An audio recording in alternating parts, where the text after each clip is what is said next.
प्रिय विद्यार्थियों, जैसा कि हम BCom part second year paper first company college MLV government college Bhilwara हम पढ़ रहे थे। आज हम पढ़ेंगे कंपनी का पर्दा उठाना या बेनकाब करना। इंग्लिश में इसको बोलते हैं लिफ्टिंग और प्रेसिंग दी कॉरपोरेट वेल। ठीक है, कंपनी का पर्दा उठाना या बेनकाब करना। इसमें हम पहले देखते हैं, जब कंपनी के सदस्य या संचालक कपटपूर्ण कार्य करते हैं अथवा राष्ट्रीय हितों की अवहेलना करते हैं अथवा ऋणदाताओं के वैधानिक हितों के साथ खिलवाड़ करते हैं अथवा लोक नीति एवं न्याय के विरोध कोई ऐसा कार्य करते हैं, तब न्यायालय को ये अधिकार होता है कि वे कंपनी के प्रत्येक वैधानिक अस्तित्व को स्वीकार ना करे तथा ऐसे दोषी सदस्य या संचालकों को कंपनी के प्रत्येक वैधानिक अस्तित्व को अस्वीकार करे या स्वीकार ना करे तथा ऐसे दोषी सदस्य संचालकों को कंपनी के कार्यों के लिए व्यक्तिगत रूप से उत्तरदायी ठहराकर दंडित करे।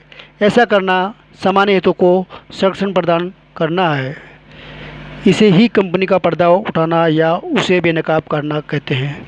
तो यहाँ पे इम्पोर्टेंट बात यह है कि हमने कंपनी की जब विशेषता पढ़ी थी, उस विशेषता में ये देखा था, कंपनी की विशेषता में कंपनी के सदस्यों का प्रत्येक वैधानिक अस्तित्व होता है। लेकिन यहाँ पे उसको नकारा जा सकता है। ये कब नकारा जा सकता है? जब अगर कोई संचालक ये काम करता है, राष्ट्रीय हितों की अवहेलना करता है अथवा ऋणदाताओं के वैधानिक हितों के साथ खिलवाड़ करता है अथवा लोक नीति या न्यायालय के विरुद्ध कोई कार्य करता है, तब न्यायालय को यह अधिकार है कि वे कंपनी के प्रत्येक वैधानिक अस्तित्व को स्वीकार ना करे तथा दोषी संचालकों या सदस्यों को कंपनी के प्रत्येक वैधानिक अस्तित्व को स्वीकार ना करे तथा दोषी सदस्यों या संचालकों को कंपनी के लिए व्यक्तिगत रूप से दायी यानी कि रेस्पॉन्सिबल ठहराए। ऐसा इसलिए कि सामान्य हितों के संरक्षण प्रदान करना होता है। इसे ही कंपनी का पर्दा उठाना या बेनकाब करना कहा जाता है। अन्य शब्दों में हम कह सकते हैं कि जब न्यायालय कंपनी के प्रत्येक अस्तित्व को नकार कर कंपनी के कार्यकलापों में संचालकों या सदस्यों की भूमिका की जांच करता है, तो उसे ही कंपनी का पर्दा उठाना या कंपनी को बेनकाब करना कहते हैं। इंग्लिश में देखते हैं। इंग्लिश में इसकी परिभाषा इसका अर्थ या मीनिंग देख सकते हैं। Lifting of corporate veil means disregarding the separate legal entity of a company and identifying the realities which exist behind the legal facade. In the applying this doctrine, the court tribunals ignores the company's separate existence and concern itself directly with the members or directors. ठीक है, ये इसका English में हो गया। अब यहाँ पे कंपनी सामान्य किन परिस्थितियों में न्यायालय किन परिस्थितियों में कंपनी को बेनकाब करता है, उन्हें हम दो भागों में बांट सकते हैं। तो पहला भाग है वैधानिक व्यवस्थाओं के अधीन अंडर द statutory provisions।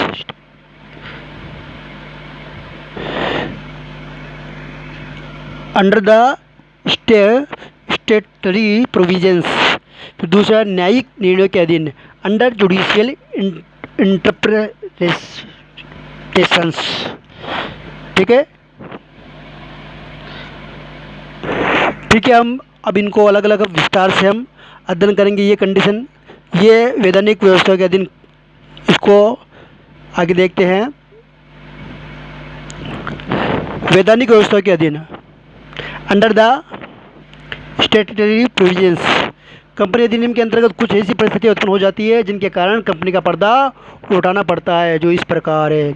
अब ये कंडीशन आएगी, ये परिस्थिति आएगी, तब जाके कंपनी का पर्दा उठाया जा सकता है, जिसमें पहला है असत्य अथवा कपट में सूचनाओं, प्रलेखों, घोषणाओं आदि के आधार पर कंपनी का समामेलन कराने पर, in case of incorporation of on false और फ्रॉडलेंट इंफॉर्मेशन डॉक्यूमेंट्स।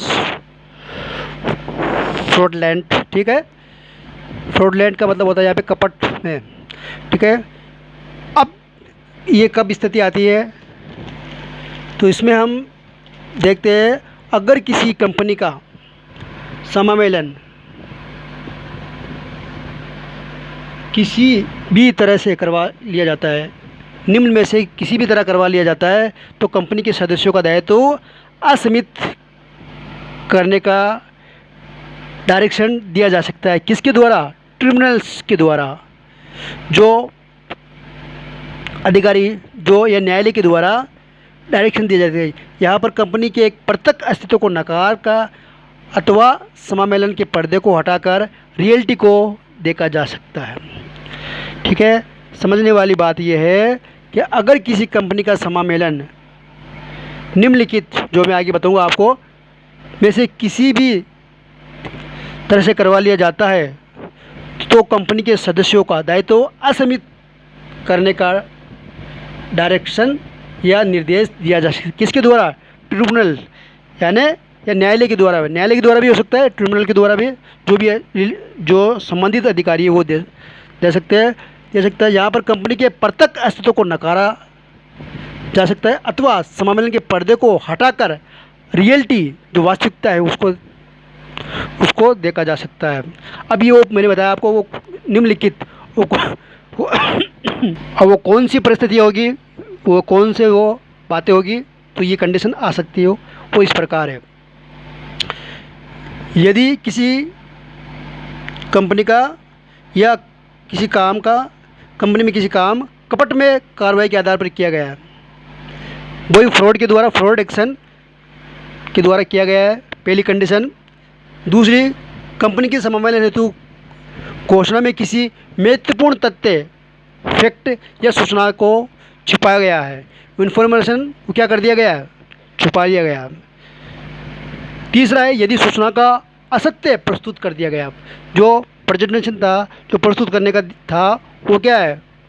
वो असत्य प्रस्तुत कर दिया गया है, सत्य की जगह क्या कर दिया गया? असत्य। तो यहाँ पर अगर ये तीनों कंडीशन आ जाती है, तो यहाँ पे क्या होगा? कंपनी का पर्दा हटा के, मैंने नकाब करा के, वहाँ पे ट्रिब्यूनल इसको, कंपनी के पर्दे को हटा सकता है, या न्यायालय कंपनी के पर्दे को हटा सकता है। दूसरा है, प्रविवरण में भ्रामक कथन की दशा में, इन case of misleading statement in prospectus. इसमें यदि प्रविवरण में, प्रोस्पेक्टस में भ्रामक कथन है, जिससे कंपनी की प्रतिभूति यानी सिक्योरिटी के विधान कर दिया गया है। क्या कथन कौन सा था? भ्रामक था, यहाँ पे मिसलीडिंग था स्टेटमेंट, इसकी वजह से क्या कर दिया गया? प्रतिभूतियों का विधान कर दिया गया है। परिणाम स्वरूप प्रतिभूतियों के आवंटन से हानि उठानी पड़ी, क्या हुआ? लॉस हो गया। तो ऐसी कंडीशन में जिस किसी अधिकारी ने ऐसा भ्रामक प्रविवरण जारी करने की अनुमति दी है, वह ऐसे प्रत्येक अभिदाता द्वारा उस प्रविवरण के कारण उठाई गई क्षति की पूर्ति करने के लिए उत्तरदायी होगा, ठीक है। सीधी सी बात है, जो गलती करेगा वो वहाँ पे वो जिम्मेदार, उसको जिम्मेदार ठहराया जाएगा। नेक्स्ट, तीसरा, कपट में उद्देश्यों के लिए प्रविवरण के निगमन की दशा में, इन case of issue of prospectus for fraudulent purpose. अगर कोई व्यक्ति किसी कपट में उद्देश्य से प्रेरित होकर प्रविवरण के द्वारा कंपनी की प्रतिभूतियों का मतलब होता है सिक्योरिटी के लिए आवेदन कर देता है, इसके लिए कंपनी का प्रत्येक संचालक या प्रवर्तक तथा या कोई भी व्यक्ति जिसने उस प्रविवरण को जारी करने की अनुमति दी है उसके तमाम जिम्मेदार व्यक्ति को उत्तरदायी ठहराया जाएगा। लेकिन इसमें एक बात ध्यान रखना है, लेकिन आवेदकों को ये बताना पड़ेगा कि प्रविवरण आवेदकों के साथ कपट करने के उद्देश्य से इशू किया गया था। ठीक है, महत्वपूर्ण बात यह है कि आवेदकों को ये बताना पड़ेगा कि प्रविवरण किस उद्देश्य के साथ किया गया, कपट के उद्देश्य से इशू किया गया था। ठीक है, अगर ये नहीं बता पाते हैं, अगर ये सिद्ध नहीं कर पाते हैं तो वहाँ पे फिर ऐसा पर्दा नहीं उठाया जा सकता। ओके, नेक्स्ट है कपट में उद्देश्यों के लिए प्राप्त किए गए धन निक्षेप को लौटाने में असफल होने पर in case failure to return public deposit obtain for fraudulent purpose. ठीक है, इसको मैंने सही कर दिया, ये ऑफ था, ये गलत टाइपिंग की वजह से गलती हो गई थी। In case of failure to return public deposit obtain for fraudulent purpose. ठीक है, इसमें कंपनी के सामने कभी ऐसी स्थिति उत्पन्न हो जाती है जिसमें जनता से प्राप्त धन की राशि या उस पर ब्याज की राशि लोगों को देने में असफल हो जाती है। कौन हो जाती है? कंपनी।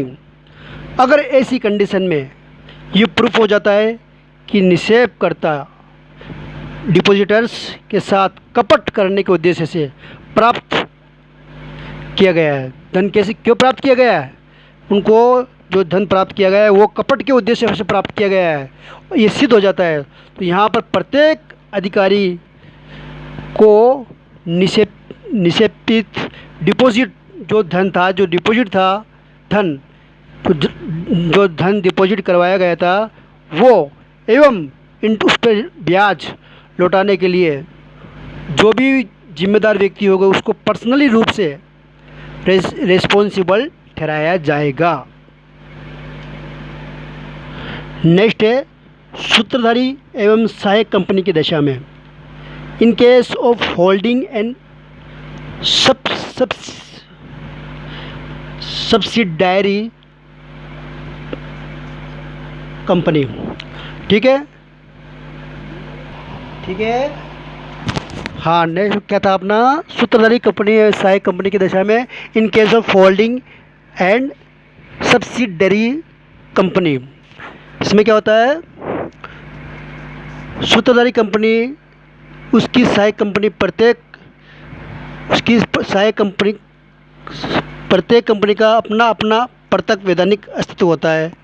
ठीक है, किंतु प्रत्येक सूत्रधारी कंपनी को अपना एवं अपनी सभी सहायक कंपनियों का एक समेकित कंसोलिडेटेड वित्तीय विवरण तैयार करना पड़ता है।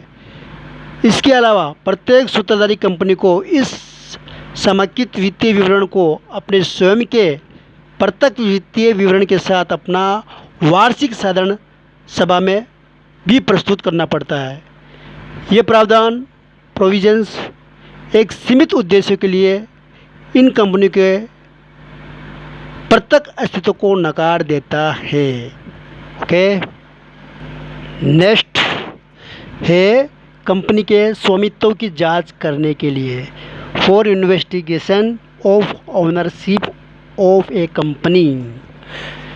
यदि कोई व्यक्ति कंपनी की नीतियों को नियंत्रित या महत्वपूर्ण रूप से प्रभावित करते हैं अथवा कंपनी की सफलता या विफलता में वित्तीय हित रखते हैं, तो इस कंडीशन में केंद्र सरकार इन उद्देश्यों के लिए कंपनी की सदस्य इन स्वामित्व की जांच करने हेतु निरीक्षकों यानी कि इंस्पेक्टर्स की नियुक्ति कर सकती है। नेक्स्ट है कंपनी के निरीक्षण को सरल करने के लिए to facilitate the investigation of companies affairs. अगर किसी कंपनी पर कंपनी के सदस्यों अगर किसी कंपनी पर सदस्यों के साथ भेदभाव या कपटपूर्ण या कुप्रबंध का आरोप लगता है तो उसकी जांच यानी कि इन्वेस्टिगेशन करने के लिए निरीक्षकों की नियुक्ति की जा सकती है। ऐसी स्थिति में मैनेजमेंट और ग्रुप को निर्धारित करने के लिए कंपनी का पर्दा उठाया जा सकता है। सेकंड लास्ट, कपटपूर्ण व्यापार की दशा में इन केस ऑफ फ्रॉडलेंट ट्रेडिंग।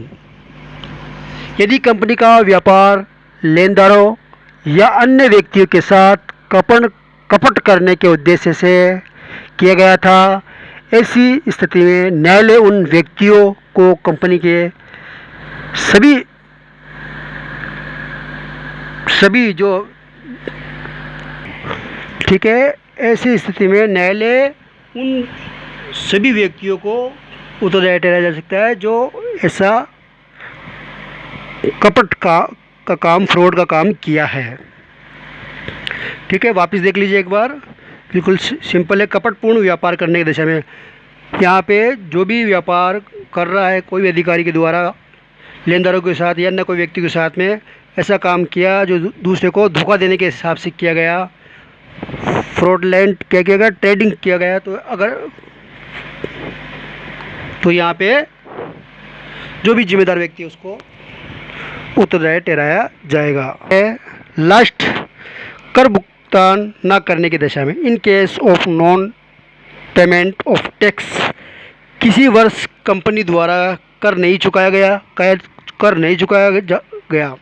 और उस कंपनी का समामेलन हो गया, एंडिंग हो गया, तो उस कंपनी को उस समय के संचालकों को यानी कि तत्काल उस समय जो संचालक थे को व्यक्तिगत एवं सामूहिक रूप से उस कर को चुकाने के लिए उत्तरदायी ठहराया जा सकता है। जाएगा ही। उसको जो कर के लिए जिम्मेदार है, जो उन्होंने कर नहीं चुकाया, जो भी संबंधित अधिकारी है उनको कर चुकाने के लिए उत्तरदायी न्यायालय ठहराएगा। ओके, नेक्स्ट पढ़ेंगे। नेक्स्ट